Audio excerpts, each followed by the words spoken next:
আসসালামু আলাইকুম ওয়া রাহমাতুল্লাহি ওয়া বারাকাতুহু। প্রিয় দর্শক, হয়তো আপনি এখন একা বসে আছেন, মাথার ভেতরে হাজারো চিন্তা। কি হবে আমার ভবিষ্যৎ? আমি কি পারবো?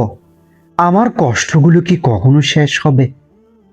আপনি জানেন, এই মুহূর্তটাই হচ্ছে সেই সময় যখন মানুষ সবচেয়ে বেশি ভেঙে পড়ে। আবার এই সময়ে আল্লাহ মানুষকে সবচেয়ে বড় সুখের দিকে নিয়ে যান।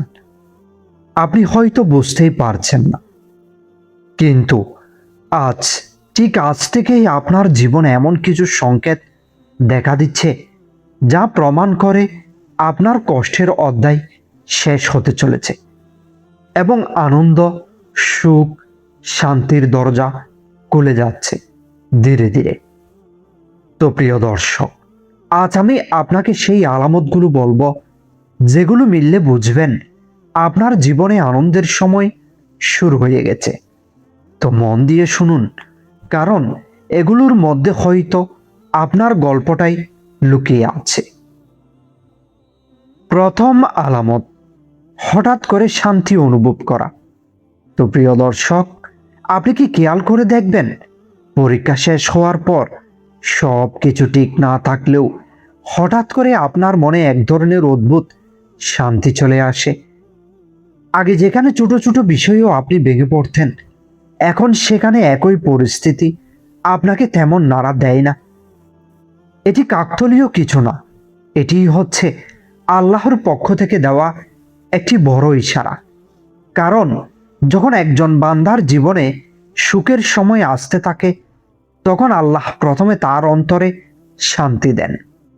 তো প্রিয় দর্শক, এই শান্তিটা হলো সেই প্রস্তুতি যার মাধ্যমে আপনি আগত আনন্দকে গ্রহণ করার জন্য তৈরি হচ্ছেন। দ্বিতীয় আলামত, হঠাৎ নতুন আশা জন্ম নেওয়া। আপনি হয়তো আগে সবকিছু নিয়ে হতাশ ছিলেন, মনে হতো আমার দিয়ে কিছুই হবে না, কিন্তু এখন একটি অদ্ভুত পরিবর্তন হচ্ছে আপনার ভিতরে। হঠাৎ করে আপনি আবার স্বপ্ন দেখতে শুরু করেছেন, আবার মনে হচ্ছে যে না, আমি পারবো। এই যে নতুন করে আশা ফিরে আসা, এটি কোনো সাধারণ ব্যাপার না, এটি হলো সেই আলোর শুরু যেটি অন্ধকারের শেষ ঘোষণা করে। কারণ আল্লাহ কখনো কারো অন্তরে আশা জাগায় না যদি তার জন্য ভালো কিছু নির্ধারণ না করে থাকেন। তৃতীয় আলামত, ছোট ছোট সুখ মন ভরে যাওয়া। তো প্রিয় দর্শক, আগে হয়তো বড় কিছু ছাড়া আপনি খুশি হতেন না, কিন্তু এখন ছোট ছোট জিনিসেও আপনার মন ভালো হয়ে যাচ্ছে। একটি ভালো কথা, একটি হাসি, একটি শান্ত মুহূর্ত, এই ছোট ছোট জিনিসগুলোই আপনাকে আনন্দ দিচ্ছে। এটি হচ্ছে একটি গভীর সংকেত যে আপনার হৃদয় ধীরে ধীরে প্রশান্তির দিকে যাচ্ছে। এবং যখন হৃদয় প্রশান্ত হয়, তখন জীবনে বড় সুখ আসার পথ তৈরি হয়ে যায়। চতুর্থ আলামত, অতীতের কষ্ট ভুলে যেতে শুরু করা। আপনি খেয়াল করবেন, আগের কষ্টগুলো যেগুলো আপনাকে রাতে কাঁদাতো, সেগুলো এখন আর আগের মতো আপনাকে আঘাত করে না। আপনি ধীরে ধীরে সেগুলো থেকে বের হয়ে আসছেন। তো প্রিয় দর্শক, এটি কোনো দুর্বলতা না, এটি হচ্ছে আপনার শক্তি। কারণ আল্লাহ যখন কারো জীবনে নতুন সুখ আনতে চান, তখন তিনি তার পুরনো কষ্টগুলো ধীরে ধীরে মুছে দেন, যাতে নতুন আনন্দের জায়গা তৈরি হয়।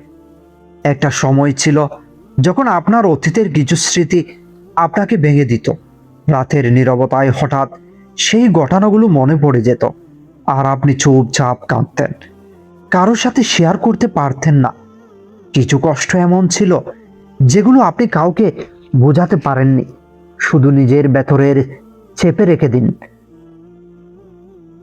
কিন্তু এখন আপনি কি খেয়াল করেছেন, সেই একই স্মৃতিগুলো আর আগের মতো আপনাকে নাড়া দেয় না? যেই ঘটনাগুলো একসময় আপনাকে বুকটা ভারী করে দিত, এখন সেগুলো মনে পড়লেও আপনি আগের মতো ভেঙে পড়ছেন না। আপনি হয়তো ভাবছেন, আমি কি পাথর হয়ে যাচ্ছি? না, আপনি পাথর হচ্ছেন না, বরং আপনি সুস্থ হয়ে উঠেছেন। এটি হচ্ছে সেই নিঃশব্দ পরিবর্তন, যেখানে আল্লাহ আপনার হৃদয়ের কতগুলো ধীরে ধীরে শুকিয়ে দিচ্ছেন। কারণ যখন নতুন সুখ আসার সময় হয়, তখন পুরনো ব্যথাগুলোকে জায়গা ছেড়ে দিতে হয়। আপনার ভেতরের এই পরিবর্তনটা প্রমাণ করে আপনি আর আগের জায়গায় নেই, আপনি এগিয়ে যাচ্ছেন একটি নতুন শান্ত সুখের জীবনের দিকে। পঞ্চম আলামত, দোয়ার প্রতি আগ্রহ বেড়ে যাওয়া। তো প্রিয় দর্শক, আপনি হয়তো আগে নিয়মিত দোয়া করতেন না, কিন্তু এখন আপনার মন নিজ থেকেই দোয়ার দিকে ঝুঁকছে। আপনি আল্লাহকে ডাকতে চাইছেন, নিজের কষ্টগুলো খুলে বলতে চাইছেন। এটি খুব বড় একটি ইশারা, কারণ আল্লাহ যখন কারো দোয়া কবুল করতে চান, তখন তিনি সেই বান্দাকে আগে দোয়ার দিকে টেনে নেন। আপনার এই অনুভূতিটাই প্রমাণ করে আপনার জন্য ভালো কিছু অপেক্ষা করছে। আপনি কি খেয়াল করছেন, আগের মতো এখন আর একা থাকতে আপনার ভয় লাগে না। একটা সময় ছিল যখন একা হলেই মনে হতো আপনি খুব একা, কেউ নেই আপনার পাশে, কেউ আপনাকে বোঝে না। কিন্তু এখন এই একাকিত্বটাই আপনার কাছে আলাদা একটি অনুভূতি তৈরি করছে। আপনি একা থাকলে, চুপচাপ বসে থাকলে মনে হয় কেউ আপনাকে দেখছে, শুনছে, বসছে। আপনার মন নিজ থেকে আল্লাহর দিকে চলে যাচ্ছে। আপনি কথা বলতে শুরু করেছেন মনে মনে, নীরবে। আপনার কষ্ট, আপনার ভয়, আপনার স্বপ্ন সব খুলে বলেছেন। আর আশ্চর্যের বিষয় হলো, এই কথা বলার পর আপনার বুকটা হালকা হয়ে যাচ্ছে। কেউ উত্তর না দিলেও আপনি একটি শান্তি অনুভব করছেন। এটাই হচ্ছে সেই গভীর সংযোগ, যেটি খুব কম মানুষ বুঝতে পারে। কারণ আল্লাহ যখন কারো খুব কাছাকাছি হয়ে যান, তখন সেই মানুষ একাকিত্বে একা থাকে না।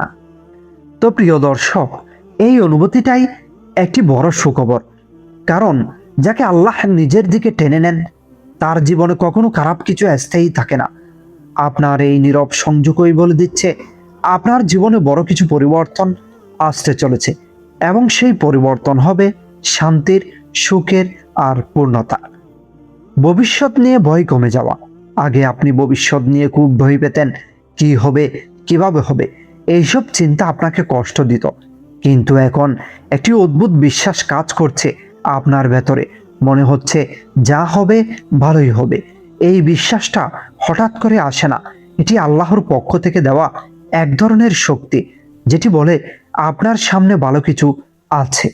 তাই আজ যদি আপনি এই আলামতগুলো নিজের জীবনে দেখতে পান, তাহলে ভয় পাবেন না, বরং নিশ্চিত থাকুন আপনার জীবনের কঠিন সময় শেষের পথে। আপনি এতদিন যেই কষ্ট সহ্য করেছেন, যেই ধৈর্য ধরে রেখেছেন, যেই কান্না গোপনে লুকিয়েছেন, সেগুলো একটিও বৃথা যায়নি। আল্লাহ সব দেখছেন, সব শুনছেন, এবং ঠিক সময়ে তিনি আপনাকে এমন কিছু দিতে যাচ্ছেন যা আপনার সব কষ্ট ভুলিয়ে দেবে। হয়তো আজ না, কিন্তু খুবই শীঘ্রই আপনার জীবন বদলাবে, আপনার মন শান্ত হবে, আপনার ঘরে সুখ আসবে। শুধু একটু ধৈর্য ধরুন আর বিশ্বাস রাখুন, কারণ পরীক্ষা শেষ মানেই গল্প শেষ না, পরীক্ষা শেষ মানেই নতুন সুখের শুরু।